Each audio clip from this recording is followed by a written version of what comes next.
International Polar Year, which was completed in 2009, provided perhaps an opportunity of a lifetime to bring together the national Antarctic programs to participate in a new marine study of Antarctica. And during the IPY, we were able to complete 19 research voyages to a number of regions of Antarctica, 300 scientists, 30 countries, and the Scientific Committee on Antarctic Research was the coordinating institution, or the body that allowed this to happen.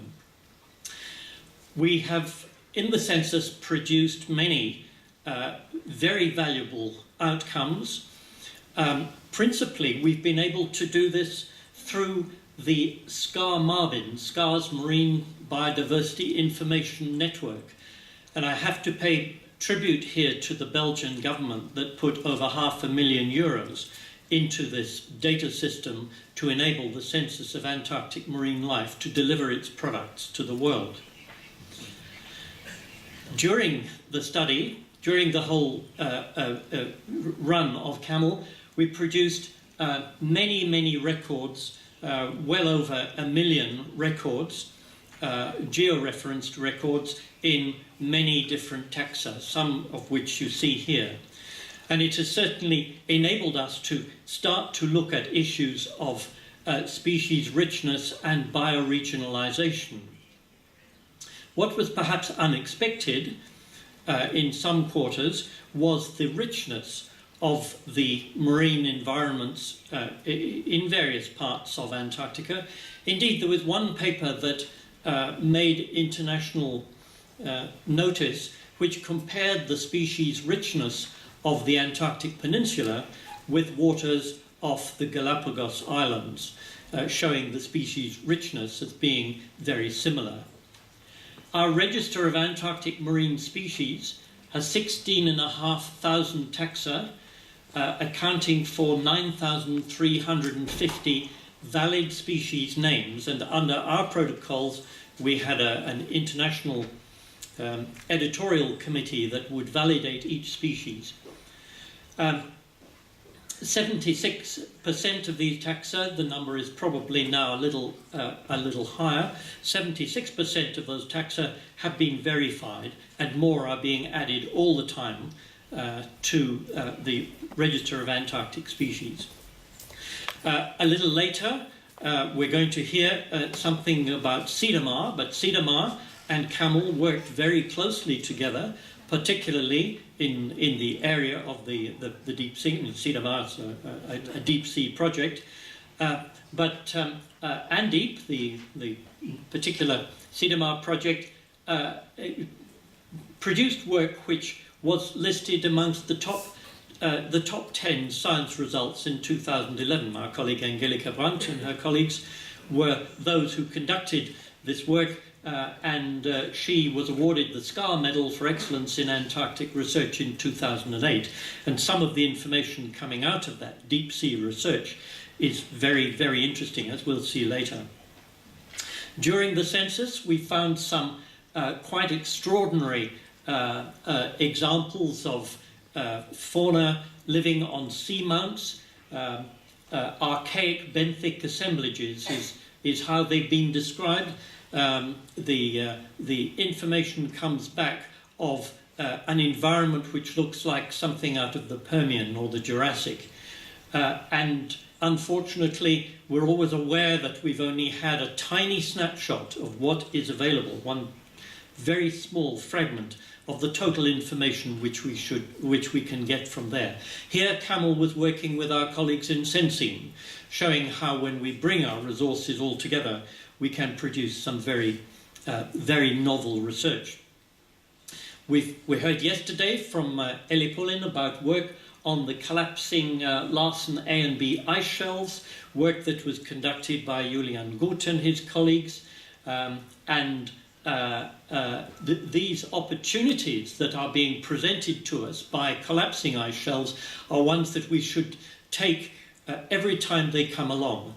In fact, within the next month, or within the next 2 months, there'll be an Australian expedition going to the collapsing Mertz Glacier, the Mertz Tongue Glacier in East Antarctica, and looking at a piece of seafloor which 2 years ago, when we were last there, we couldn't get near.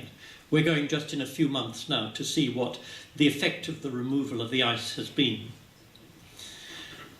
We've been able to apply these new techniques in looking at evolutionary history to show that, for example, that deep sea octopus in many parts of the far into the northern regions away from Antarctica have their origins in Antarctica, linking together what Jesse and others have been speaking about today and over many months, linking together the physical phenomena with the biological phenomena. And for me, this is one of the greatest outcomes of the Census of Antarctic marine life, has been that we've been able now to start to link together physical changes in our environment with biological changes in our environment. And those are the real challenges, of course, for us going forward into the future. This slide shows that we have collected a great many DNA sequences of Antarctic marine life, which are being fed into the database of the genetic databases and are becoming increasingly useful. We've been able to use our collected data to look at bioregionalization. And previously, in the 1960s, the bioregionalization picture around Antarctica was very complex.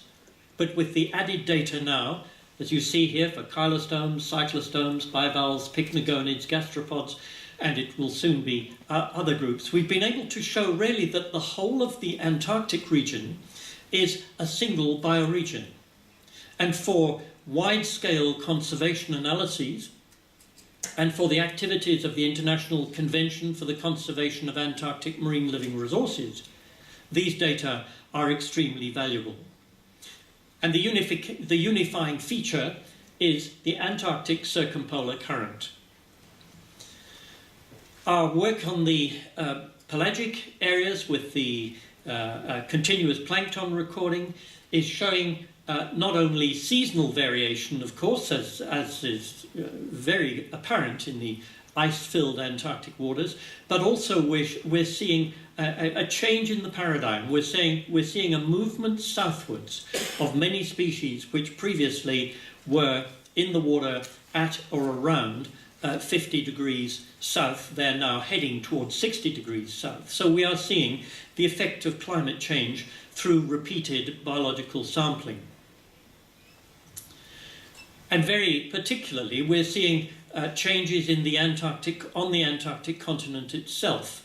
The number of breeding penguins in rookeries at Palmer Station over a number of years with the Adelie and the Gentoo and the chinstrap penguin, the numbers are changing from 1970 through to 2005, and you can see that the Gentoo penguin is now becoming much more abundant than the Adelie penguin, which is very much fixated on ice. So we're seeing these changes just in a 20 or 30-year period, and we'll continue to see those changes. So the census then of Antarctic marine life has created a number of legacies. We have field guides and contributions to the Encyclopedia of Life, modern library of barcodes. We've collected historic records going back to the early 18th century. We've a 30-year time series of Admiralty Bay benthos to be published soon in a special edition of Deep Sea Research. We have Antarctic vulnerable marine ecosystems that have been declared by CAMLR, 2 areas of about 4,000 square kilometers each off the Adelie Land coast. We've had enormous media coverage, and we have very successfully, I believe, built capacity in training the next generation of young scientists. But I think perhaps our most enduring legacy will be the creation of a Southern Ocean observing system. And I want to just say a few words about what the Southern Ocean observing system could look like. This particular legacy will be for a multidisciplinary observing system to deliver the sustained observations of the Southern Ocean needed to address key challenges, including climate change, sea level rise, and the impact of global change on marine ecosystems. If there is one thing that the last 10 or 20 years has shown us, it's the role of the Antarctic in driving the climate systems of many parts of the world. The overturning circulation around Antarctica is crucially important for the fishing industry in Indonesia, for the fishing industry in Malaysia. It's crucially important to the long-term maintenance of the oceanographic patterns into the northern hemisphere. So the Southern Ocean is, if any area, is crying out for sustained long-term observation. A Southern Ocean system which would cover the waters between the subtropical front and the Antarctic continent would have to be based on six fundamental scientific questions, really. The role of the Southern Ocean in heat and water balance. We know that the Southern Ocean water, the deep water, is becoming fresher and warmer. And that is happening far faster than anybody thought, even 20 years ago.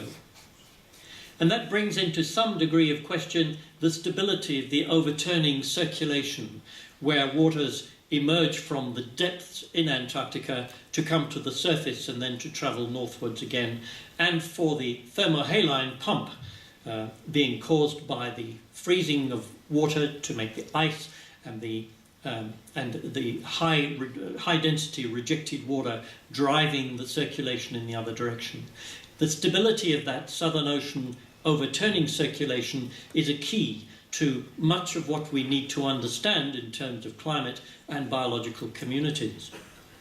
We need to know the role of the Southern Ocean in the stability of the Antarctic ice sheet, and that has significant consequences for sea level rise. The Antarctic ice sheet, you will read in the newspapers that Antarctica is either warming or it's cooling. Well, we all know now not to believe what we read in the newspapers, because the Antarctic is both warming and cooling. And in eastern Antarctica, where a lot of the census work has been performed, it is cooling. But in the west of Antarctica, it's warming.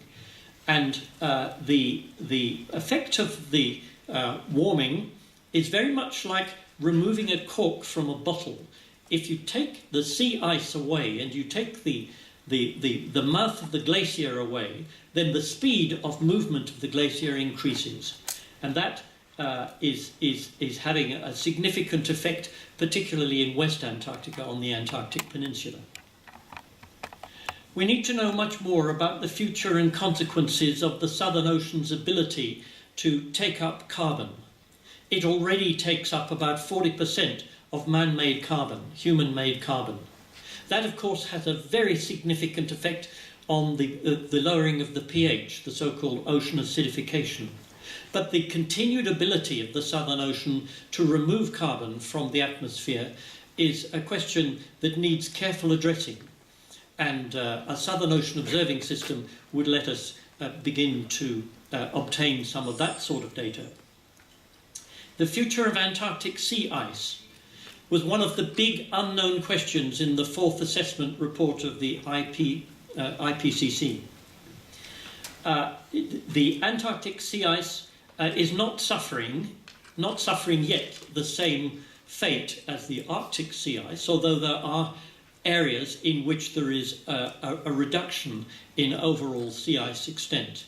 That has significant effects on the biology of krill, and following from that, the biology of all of the species of animals that ultimately depend on krill, including, of course, the large whales. And finally, the impact of global change on Southern Ocean ecosystems. I've spoken about the southerly movement of plankton and about the displacement of Adelie penguins on continental Antarctica. Those elements of global change are affecting the ecosystems quite dramatically and quite substantially. So any Southern Ocean observing system must be sustained. We must be in this for the long haul. Not 5 years, not 10 years, but we must have a vision of 50 years. It must be feasible and cost-effective. That is very difficult, of course. The cost-effectiveness is very difficult to determine in an area of the world where most observation ships and other support can cost you $100,000 a day. It must be circumpolar from the subtropical front to Antarctica, and it must be multidisciplinary. It must be targeted to address specific challenges, and that itself is a challenge. We must decide what it is we're going to measure. It must be integrated with global ocean and climate observing systems, so it must be part of the goose family. It must evolve with the development of new technology, and we're at a wonderful time in history to be able to make best use of these new technologies. We must have a well-established data management system, and we must deliver products which our users actually want. If our users want those products, sustainability is more guaranteed. And finally, it must be built on research programs that enables our funding agencies and our national Antarctic programs to continue their support. My university, through its new Institute for Marine and Antarctic Studies, has agreed to fund a secretariat of ASUS, the International Project Office of SUS, for 5 years. And that office will be housed within the Integrated Marine Observing System, which is an Australian federally funded network of marine observing nodes. And Ron was speaking just a little bit about that a few minutes ago. So we've got the architecture in which we can house a Southern Ocean observing system. And there will be an international international workshop in the middle of next year to establish the parameters. We have to decide what we want to study because we can't study everything. We have to decide what we want to study and how we're going to do it, and how we're going to integrate the logistics which is necessary to give us sustained observing. So SUS will be a lasting legacy of the Census of Marine Life, and particularly the Census of Antarctic Marine Life. And what it will do will be to link physical and biological observations in a part of the world, and I think this is important now, a part of the world where data sharing and research cooperation is mandated by the provisions of the Antarctic Treaty. That's a very, very important step. In the Antarctic, we have been collaborating forever. We're always collaborating and we're always sharing data. Article 3 of the Antarctic Treaty requires us to share data in a timely manner. It's up to each of us as Antarctic nations to decide what we mean by timely. Australia reckons that a researcher can have their data for 2 years, and then it must be available internationally. So we've already got that fundamental sense of goodwill and a sense of being able to cooperate. We must build on that, and I believe that if we do build on it in the right way and with the right spirit, then this long-lasting legacy of the Census of Antarctic Marine Life will be around for another many, many decades to come. Thank you very much.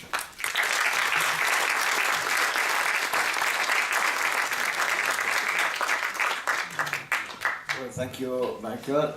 We have 1 minute for questions. Aquí hay una pregunta. Micrófono, por favor.